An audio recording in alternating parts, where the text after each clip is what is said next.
Oke, kita lanjutkan pembahasan himpunan di video kedua. Selanjutnya kita akan bahas tentang kardinalitas himpunan. Apa itu kardinalitas himpunan? Kardinalitas himpunan adalah bilangan yang menyatakan banyaknya anggota dari suatu himpunan dan dinotasikan dengan N dalam kurung A. A ini adalah suatu himpunan yang akan dicari bilangan kardinalnya. Apa itu bilangan kardinal? Ya, bilangan yang menyatakan banyak anggota. Nanti kalau ada yang menyatakan bilangan kardinal, oh berarti itu menyatakan banyaknya anggota dari suatu himpunan. Kita langsung masuk ke contoh. Tentukan kardinalitas dari himpunan berikut. Himpunan A dengan anggota apel, jeruk, nanas, pepaya, sawo. Kemudian himpunan B dengan anggota 2, 3, 5, 7. Titik 3 ini artinya dan seterusnya sampai 23. Kemudian yang nomor 3, C adalah, ini bagaimana cara bacanya? Ayo kita ingat. C adalah himpunan X sedemikian sehingga X lebih dari 3 dan X kurang dari 12, di mana X elemen bilangan asli. Jadi, menentukan bilangan kardinalnya itu tinggal kita hitung saja anggota dari A, B, dan C. Nah, yang A itu tinggal langsung kita hitung. 1, 2, 3, 4, 5. Sehingga NA-nya adalah 5. Atau kardinalitas himpunan A adalah 5. Kemudian yang B sebutkan dulu. Ini anggotanya ada berapa? 2, 3, 5, 7. Ah, ini rasanya 2, 3 bilangan prima kan? Berarti kita sebutkan dulu setelah 7 itu ada bilangan prima berapa?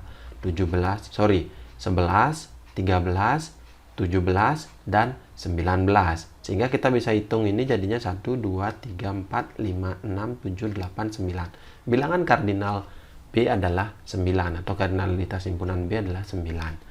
Begitu pula yang C. Yang C sebutkan dulu anggotanya. Berarti bilangan asli antara 3 dan 12 sehingga 4, 5, 6, 7, 8, 9, 10, 11. Tinggal dihitung berarti kardinalitas himpunan dari C adalah 8. Sudah, seperti itu saja. Mudah kan? Oke, kita lanjutkan ke jenis himpunan. Nah, di sini saya ingin sampaikan ada beberapa jenis himpunan berdasarkan banyak anggota. Ya. Yang pertama ada namanya himpunan berhingga atau finite set. Adalah himpunan yang banyak anggotanya dapat dihitung. Karena namanya berhingga pasti dapat dihitung. Contohnya A adalah himpunan dengan anggota 1, 2, 3, 4. Ini kan bisa dihitung. Kemudian D adalah himpunan dengan anggota 5, 4. Nah, titik di tengah ini menyatakan bilangan seterusnya sampai bilangan yang paling kanan. Kalau ini dihitung kan bisa. Bilangan dari 5 sampai 5 tinggal kalian hitung. Itu himpunan berhingga. Kalau ada himpunan berhingga pasti ada himpunan tak berhingga atau infinite set. Himpunan yang banyak anggotanya ya tak berhingga. Notasinya seperti ini. Ya.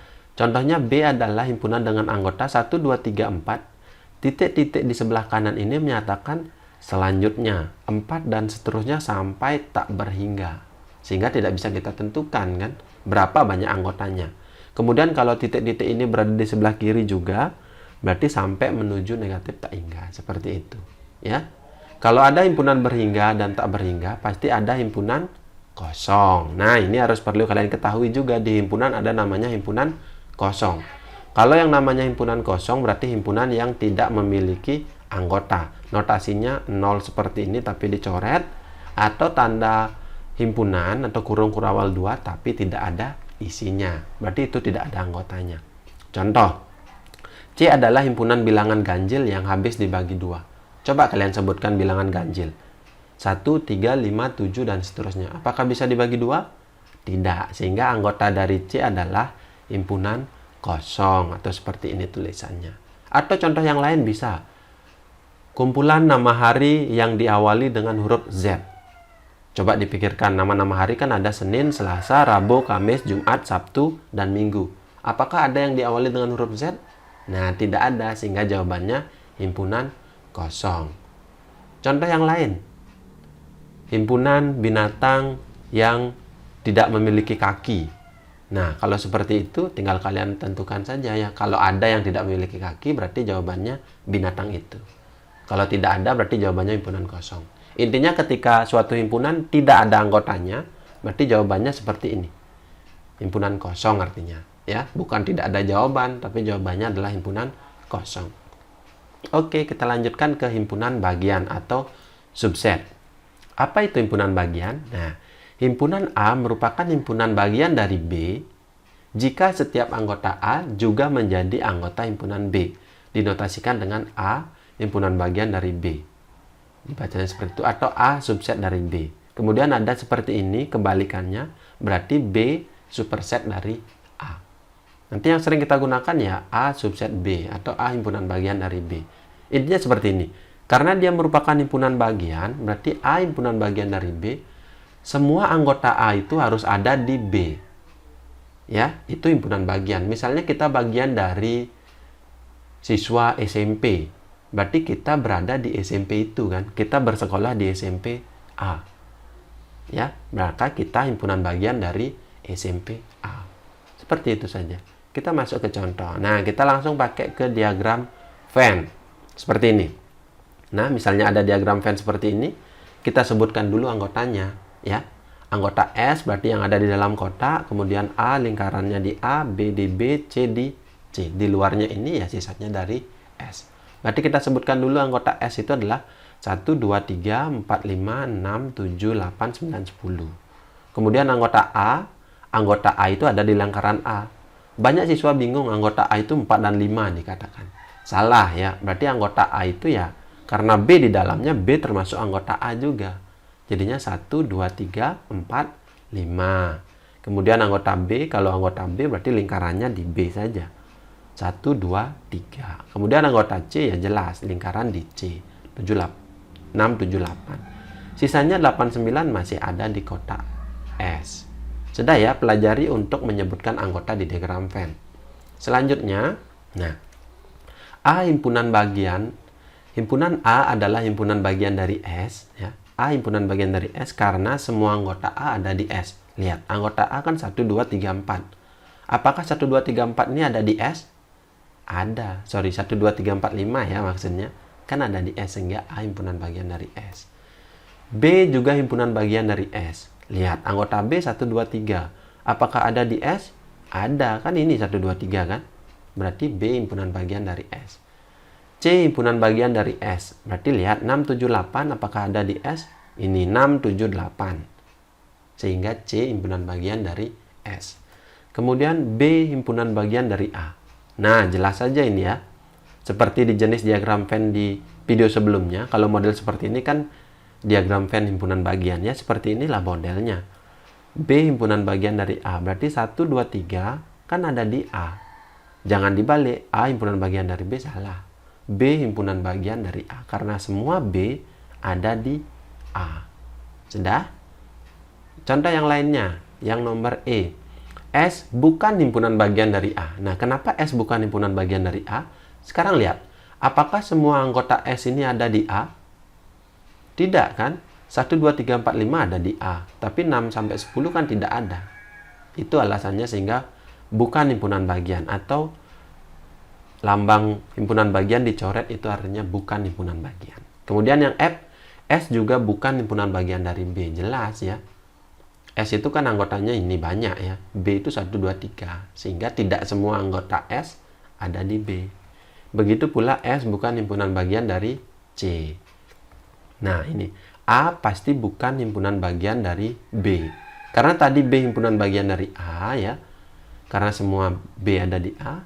Kalau dibalik, berarti A bukan himpunan bagian dari B. Karena 4 dan 5 ini kan tidak ada di B. Seperti itu ya. Ini tidak berlaku bolak-balik. Kalau modelnya seperti ini. Sudah? Begitu pula B bukan himpunan bagian dari C. Karena tidak semua B ada di C ya. Kemudian, nah ini perlu kalian ingat juga. Setiap himpunan adalah himpunan bagian dari himpunan itu sendiri. Misalnya A pasti himpunan bagian dari A, ya kan? Kita pasti bagian dari kita sendiri, modelnya seperti itu. Ya, ini harus diingat definisinya ini. Kemudian, nih yang paling penting nomor K. Himpunan kosong adalah himpunan bagian dari setiap himpunan. Nah, logikanya seperti ini. Awal terbentuknya suatu himpunan ini kan awalnya dari himpunan kosong, himpunan yang tidak ada anggotanya. Setelah itu baru ada anggotanya. Sehingga himpunan kosong merupakan himpunan bagian dari himpunan-himpunan yang lainnya. Ini. Banyak siswa dilupakan ini. Sudah? Oke, kita lanjutkan. Mudah ya untuk himpunan bagian. Intinya semua A harus ada di B. Oke, kita lanjutkan ke contoh soal dari himpunan bagian ya. Tentukan apakah pernyataan berikut benar atau salah. Yang pertama, himpunan ayam bebek adalah himpunan bagian dari himpunan binatang berkaki dua. Berarti ayam bebek ini apakah binatang berkaki dua? Jawabannya adalah benar ya. Selanjutnya, yang kedua, himpunan 246 adalah himpunan bagian dari 1, 2, 3, 4, 5. Karena namanya himpunan bagian berarti semua yang di kiri harus ada di kanan ya. Berarti 2. Ada 2 di sini, kemudian 4 juga ada, 6. 6 apakah ada? Tidak ada, sehingga jawabannya pasti salah ya. Kemudian yang nomor 3, himpunan kosong bukan himpunan bagian dari himpunan bilangan bulat. Jawabannya ini sudah pasti salah ya, karena semua himpunan kosong adalah himpunan bagian dari setiap himpunan, seperti penjelasan saya di sebelumnya ya. Selanjutnya 7 bukan himpunan bagian dari 2, 3, 5, 7, 11. Nah ini jawabannya bagaimana? Apakah 7 bukan himpunan bagiannya? Ya, jawabannya adalah benar ya. Kenapa bukan? Karena 7 ini kan tidak ada tanda himpunan, tidak ada kurung kurawal, sehingga 7 ini berupa bilangan. Walaupun 7 ada di sini, tapi ini kan bukan himpunan. Ingat, kalau tanda himpunan harus ada kurung kurawal. Sehingga ini jawabannya benar. Yang kelima, himpunan 3, 5, 7, 9, 11 adalah himpunan bagian dari 3, 5, 7, 9, 11. Jawabannya sudah pasti benar. Dirinya sendiri adalah himpunan bagian dari dirinya sendiri. Terakhir, yang nomor 6, himpunan 1 adalah himpunan bagian dari bilangan prima. Coba kalian sebutkan bilangan prima dimulai dari. Iya, sehingga jawabannya ini pasti salah. 1 kan bukan himpunan bagian dari bilangan prima. Bilangan prima dimulai dari 2. Bagaimana? Mudah kan? Oke, kita lanjutkan ke himpunan kuasa ya. Kalau kalian sudah paham di himpunan bagian di slide sebelumnya, himpunan kuasa itu mudah untuk dipahami ya. Apa itu himpunan kuasa? Himpunan kuasa dari himpunan A adalah himpunan-himpunan bagian dari A dan dilambangkan dengan P dalam kurung A. Banyak anggota himpunan kuasa dari A dilambangkan dengan NPA. Nanti kalau ada tulisan PA berarti mencari himpunan kuasa, kalau NPA mencari banyaknya ya. Kemudian banyak anggota himpunan kuasa dinyatakan dengan 2 pangkat N. Dengan N itu adalah kardinalitas himpunan atau banyak anggota dari himpunan tersebut. Intinya seperti ini. Misalkan ada suatu himpunan, nanti kita disuruh untuk mencari semua himpunan bagian dari himpunan tersebut. Itulah yang namanya himpunan kuasa. Biar lebih mudah kita masuk ke contoh. Tentukan semua himpunan kuasa dari K dengan anggotanya adalah 1, 2, 3. Berarti kita akan mencari semua himpunan bagian dari 1, 2, 3. Ya. Kalau kita cari secara manual ya, biasa berarti himpunan bagian dari 1, 2, 3 pasti himpunan itu sendiri ya. Kemudian himpunan 1, himpunan 2, himpunan 3. Nah, kan baru sedikit. Caranya mencari supaya pas dengan jumlah yang ada. Nah, kita gunakan cara NPA ini. Berarti kita cari dulu NK-nya atau kardinalitas himpunan dari K. Tinggal kita hitung banyaknya anggotanya itu adalah 3. Kemudian, banyak himpunan kuasa atau NPK kita simbolkan dengan 2 pangkat 3. Atau kita cari dengan 2 pangkat N. N-nya itu 3. Jadinya 2 pangkat 3, 8. Berarti banyaknya himpunan bagian dari K ini adalah 8. Bagaimana kita mencari 8 itu? Kita lanjutkan. Nanti kalau dilihat dari segitiga Pascal, itu ada anggotanya adalah 1, 3, 3, 1. Sebentar di slide selanjutnya kita bahas tentang 1, 3, 3, 1 ini. Kita cari secara biasa saja dulu. Berarti yang pertama adalah himpunan yang banyak anggotanya 0. Begitu caranya mencari ya. Yang banyak anggotanya 0 itu pasti himpunan kosong. Berarti hanya ada 1. Kemudian himpunan yang banyak anggotanya 1. Berarti himpunan 1, himpunan 2, himpunan 3. Kan ini himpunan bagian dari himpunan 1, 2, 3. Ya kan? Nah, sehingga banyaknya itu ada 3. Selanjutnya himpunan yang banyak anggotanya 2. Berarti kita pasangkan 2, 2. Berarti 1, 2, 1, 3, dan 2, 3. Berarti banyak anggotanya itu ada 3 juga. Ya, ini berlaku Bolak-balik juga 1, 2 itu sama dengan 21. Ya. Sudah, kemudian banyak himpunan yang anggotanya 3, berarti dirinya sendiri 1, 2, 3. Coba dihitung. Banyak anggotanya yang 0 itu ada 1, yang 1 ada 3, yang 2 ada 3, yang 3 ada 1. Makanya ini 1, 3, 3, 1. Ini adalah anggota himpunan bagiannya. Atau himpunan kuasanya ini, banyaknya itu adalah ini. Jadi untuk mencari semua himpunan kuasa, tinggal kalian urutkan. Kalau N-nya itu ada 4, berarti kalian urutkan yang 0 berapa, yang 1 berapa, yang 2 berapa, yang 3 berapa, dan yang 4 berapa. Kalau 5, berarti sampai anggotanya 5. Mudah kan? Nah, sekarang kita ya tuliskan sehingga himpunan kuasa dari K itu berarti himpunan kosong, himpunan 1, himpunan 2, himpunan 3, himpunan 1, 2, 1, 3, 2, 3, dan 1, 2, 3. Ditutup dengan kurung Kurawal lagi. Sudah ya? Kita lanjutkan ke penggunaan segitiga Pascal. Nah, apa itu segitiga Pascal? Ini namanya segitiga Pascal. Namanya segitiga Pascal berarti kumpulan bilangan yang berbentuk segitiga seperti ini dengan aturan tertentu. Bagaimana cara membuatnya ini? Mudah ya. Tulis dulu 1 paling ujung atas, kemudian 1 di samping, karena segitiga Pascal di sampingnya itu 1. Ya, 1 di samping, 1 ini di tengah, terus 1 lagi di sampingnya di sini, kemudian di tengahnya ini 1 tambah 1 berapa? 2. Tulis lagi 1. Selanjutnya tulis 1 lagi sebelah kiri, jumlahkan 1 tambah 2 berapa? 3. Kemudian 2 tambah 1 berapa? 3. Tulis lagi 1 ujung kanan. Tulis lagi 1 ujung kiri, jumlahkan 1 tambah 3, 4, 3 tambah 3, 6, 3 tambah 1, 4. Tulis lagi 1 ujung kanan. Begitu seterusnya. 1 tambah 4, 5, 4 tambah 6, 10, 6 tambah 4, 10, 4 tambah 1, 5, 1 lagi. Dan seterusnya. Sampai berapapun bisa kalian buat. Itu namanya segitiga Pascal. Nah, untuk penggunaannya itu ya, kalau yang di sini itu adalah untuk himpunan bagian dari 0 anggota. Berarti ada 1. Kemudian ini untuk himpunan bagian dari 1 anggota. Berarti ada 2. Ya, kemudian ini untuk yang 2 anggota berarti ada ini 1 tambah 2 tambah 1 berarti ada 4. Tinggal dijumlahkan ini. Ya, kemudian untuk ke bawah ini adalah banyaknya himpunan bagiannya. Kalau yang dari sini itu dari 1 anggota, ke ini 2 anggota, 3 anggota, 4 anggota. Berarti kalau yang ini juga ini 1 anggota. Terus ini 0, 1, 2. 0 anggota, 1 anggota, 2 anggota, 3 anggota. Nah, untuk lebih mudahnya kita masuk ke contoh. Ya. Tentukan banyak himpunan kuasa dari A dengan anggota A, B, C, D, E, F. Berarti ini ada 1, 2, 3, 4, 5, 6. Berarti kita tuliskan NA-nya itu adalah 6. Sehingga banyaknya himpunan kuasa berarti 2 pangkat 6. Berarti ada 64. Nah, kalau kita sebutkan 64 itu kan banyak ya. Untuk menghindari kesalahan, kita gunakan segitiga Pascal ini.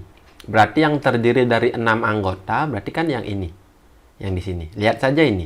Ini 6, ini 6. Sebelah 1. Sebelah 1 di samping itu berarti menyatakan banyak anggota. Kalau yang 5 berarti yang ini. Ini 5, ini 5. Kalau yang 4 berarti ini. 3 yang tadi ini maksudnya. 1, 3, 3, 1. Sudah ya? Penggunaannya itu yang ini, yang saya bold ini. Penggunaannya itu bagaimana? Seperti ini.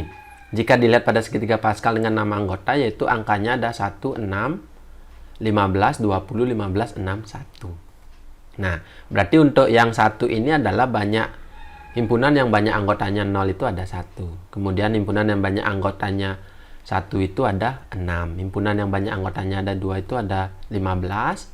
Yang ada 3 itu ada 20. 4 itu ada 15. 5 itu ada 6. Dan 6 anggota itu ada 1. Kalau dijumlahkan semuanya ini ada 64 anggota. Nanti bisa dicoba ya untuk himpunan-himpunan yang lainnya. Bagaimana? Mudah kan? Dengan bantuan dari segitiga Pascal.